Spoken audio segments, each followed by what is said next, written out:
Hello जानू, कहाँ ही? हम तोरा बहुत मिस कर रहियो। आई लव यू टू जानू। चल वापिस कर। रुक जो, मम्मी आ गेलो। का मम्मी आ गेलो? ए ज्यादा नाटक नहीं कर, ठीक ने?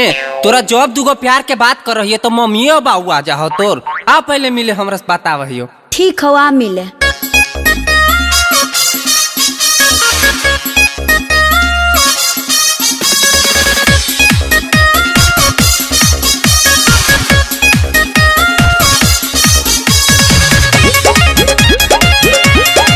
Music by Chandan Singh।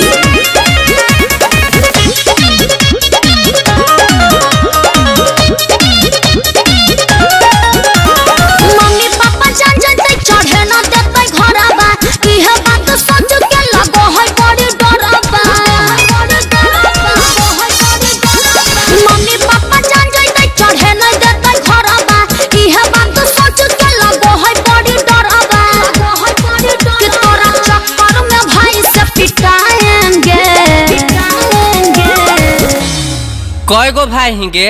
3 गो। आ 4 गो रहती तो उखाड़ लेती हल। और का?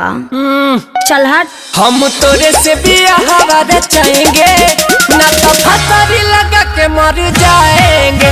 हम तोरे से बियाह चाहेंगे ना तो फसारी लगा के मर जाएंगे।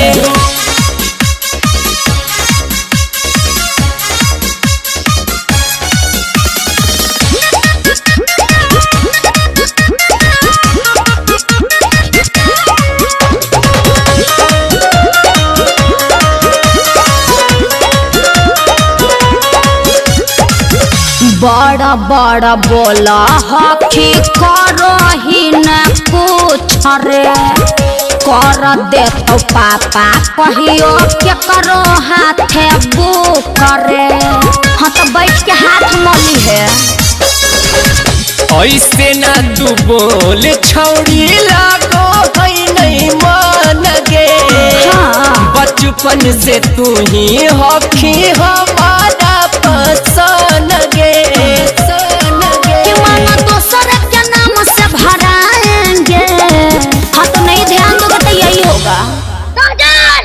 तुम सिर्फ मेरी हो।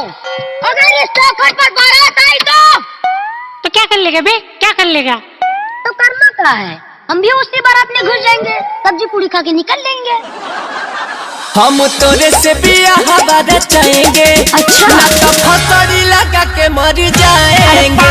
हम तोरे से बियाह चाहेंगे। अच्छा। ना तो फसारी लगा के मर जाएंगे।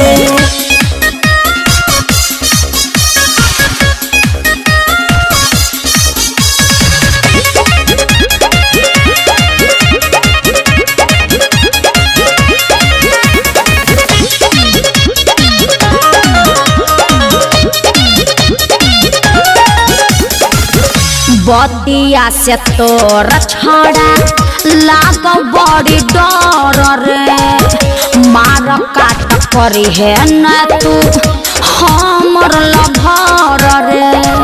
तोरा बहन के जमने में काट के फेंक देबो। पागल हो पीछा तोर कबे से करन गे।